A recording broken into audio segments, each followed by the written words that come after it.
Pada video kali ini, kami akan menjelaskan materi-materi berikut, yaitu definisi analisa semantik, definisi syntax directed translation, definisi kode antara, kegunaan dan teknik dari kode antara, definisi kode pembangkit, serta proses pada pembangkitan antara dan fungsinya. Di sini saya akan menjelaskan definisi dari analisa semantik. Analisa semantik adalah memeriksa token dan ekspresi dari batasan-batasan yang sudah ditetapkan. Contoh dari batasan-batasan tersebut diantaranya, panjang maksimum dari token identifier adalah 8 karakter. Panjang maksimum dari ekspresi tunggal adalah 80 karakter.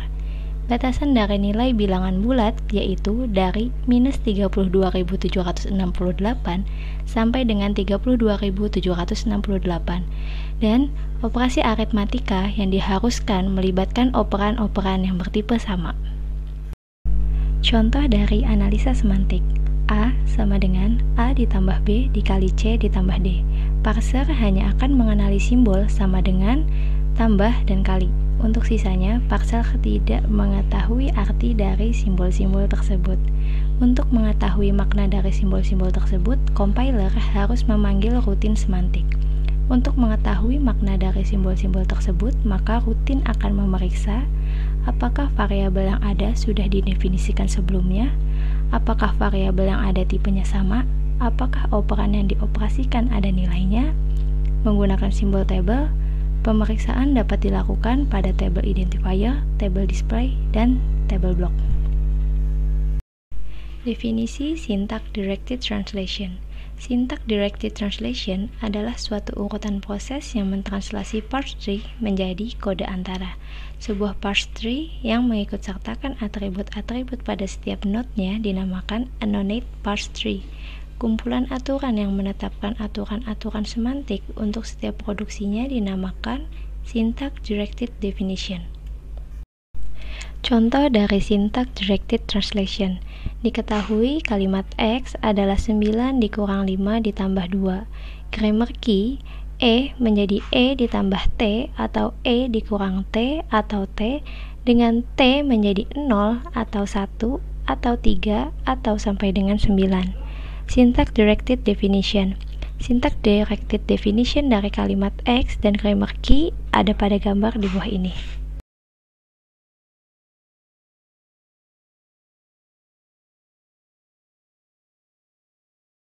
Catatan, lambang double vertical bar menyatakan concatenation. Mengingat catatan 1, aturan semantik kedua produksi pertama adalah concate dua operan diikuti sebuah operator. Langkah-langkah translasi. Pertama, pembentukan parse tree. Parse tree dari kalimat X dan grammar key pada contoh soal ada pada gambar di samping ini.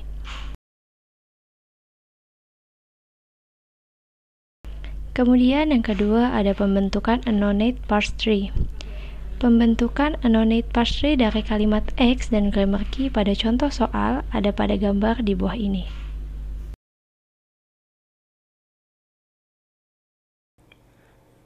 Selanjutnya adalah materi tentang kode antara, atau dalam bahasa Inggris disebut intermediate code. Secara definisi, kode antara adalah sebuah representasi yang disiapkan untuk mesin abstrak tertentu. Sifat yang harus dipenuhi kode antara adalah dapat dihasilkan dengan mudah, dan kedua adalah mudah ditranslasikan menjadi program sasaran. Representasi dari kode antara biasanya berbentuk perintah 3 alamat, baik berupa quadruples atau triples.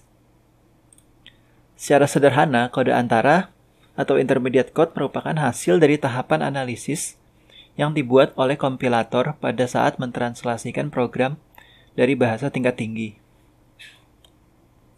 Selanjutnya adalah kegunaan dari kode antara. Kode antara digunakan untuk memperkecil usaha dalam membangun kompilator dari sejumlah bahasa ke sejumlah bahasa mesin. Dengan adanya kode antara yang lebih mesin independen, maka hasil dari kode antara dapat digunakan kembali di mesin lainnya. Kegunaan kedua dari kode antara, yaitu proses optimasi kode antara lebih mudah dibandingkan dalam bahasa assembly. Dan kegunaan yang ketiga adalah kode antara bisa melihat program internal yang mudah dimengerti. Selain dari ketiga kegunaan tadi, terdapat kerugian dari kode antara. Kerugiannya adalah dikarenakan melakukan 2 buah translasi, maka waktu yang dibutuhkan relatif lebih lama. Kemudian kita masuk pada teknik kode antara. Terdapat 2 macam kode antara, yaitu notasi postfix dan entuple. Di sini saya akan menjelaskan notasi postfix terlebih dahulu. Pada notasi postfix, sehari-hari kita bisa menggunakan operasi dalam notasi infix, atau bisa disebut juga letak operator di tengah. Pada notasi postfix kali ini, operator diletakkan paling akhir, maka disebut juga dengan notasi suffix atau reverse polish. Sintaks notasi postfix yaitu operan, operan, operator.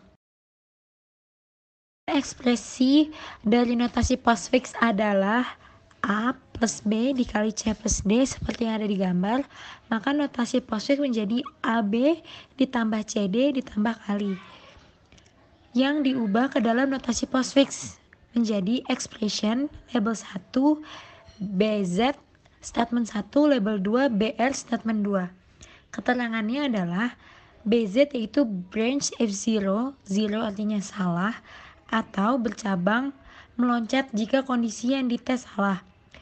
BR atau branch bercabang meloncat tanpa ada kondisi yang dites. Dari notasi postfix di atas adalah jika kondisi ekspresi salah, maka instruksi akan meloncat ke label 1 dan menjalankan statement 2. Bila kondisi ekspresi benar, maka statement 1 akan dijalankan, lalu meloncat ke label 2. Label 1 dan label 2 sendiri menunjukkan posisi tujuan loncatan. Untuk label 1 posisinya tepat sebelum statement 2 dan label 2 setelah statement 2. Contoh lain adalah seperti berikut, yaitu A sama dengan 1 while A kurang dari 5, do A sama dengan A plus 1. Diubah ke notasi postfix menjadi sebagai berikut. Ada 16 yang bisa kita lihat di gambar, seperti 1 A, yang kedua adalah 1, yang ketiga titik 2 sama dengan, dan seterusnya sampai ke 16. Notasi entuple. Format umum dari notasi entuple adalah operator n-1 operan. Notasi entuple dibagi menjadi 2. Yang pertama, triple notation. Format dari triple notation yaitu operator, operan, operan. Contoh dari notasi entuple sendiri adalah A sama dengan D dikali C plus B dibagi E. Dari triple notation bila dibuat kode antara adalah sebagai berikut. Kali DC slash BE plus 12 titik 2 sama dengan A3. Triple notation memiliki kelemahan sendiri, yaitu sulit saat melakukan optimasi sehingga dikembangkan indirect triples yang memiliki dual list instruksi dan list eksekusi.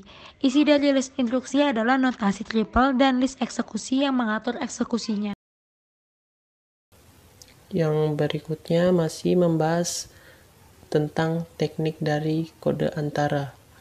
Teknik dari kode antara yang berikutnya ada quadruples notation. Format dari quadruples notation adalah operator, operan, operan, dan hasil.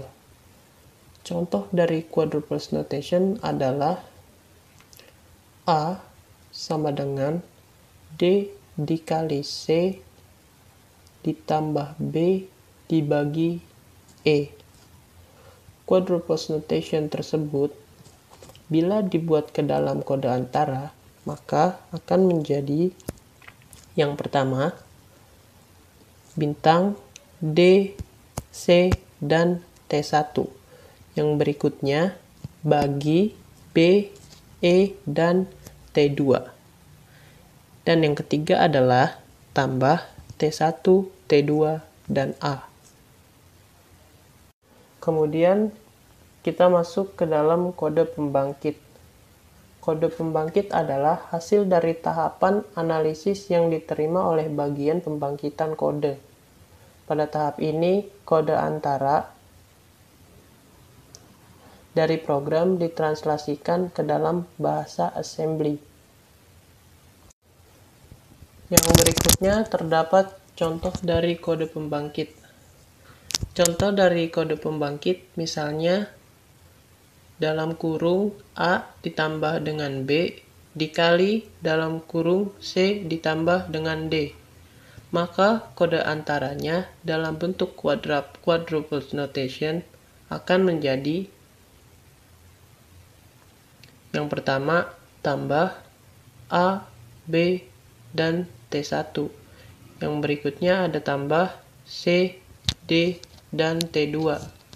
Yang berikutnya ada kali T1, T2, dan T3. Kemudian bentuk quadruple tersebut ditranslasikan ke dalam bahasa assembly dengan akumulator tunggal, sehingga menjadi yang pertama ada LDAA, yaitu masukkan A ke dalam akumulator. Yang kedua, ADDB atau add B, yang berarti tambahkan B ke dalam akumulator. Yang berikutnya ada STO T1, yang berarti menyimpan A dan B ke dalam T1. Yang berikutnya ada LDAC, yang berarti masukkan C ke dalam akumulator. Yang berikutnya ada add D, yang berarti tambahkan D ke dalam akumulator. Yang berikutnya ada STO T2, yang berarti simpan dan C ke dalam T2. Yang berikutnya ada LDA T1, yaitu masukkan T1 ke dalam akumulator. Kemudian ada MUL T2, yang berarti mengalihkan T1 dengan T2. Yang berikutnya ada STO T3 atau storage T3, yang berarti simpan hasil tersebut, yaitu hasil dari T1 dengan T2 ke dalam T3.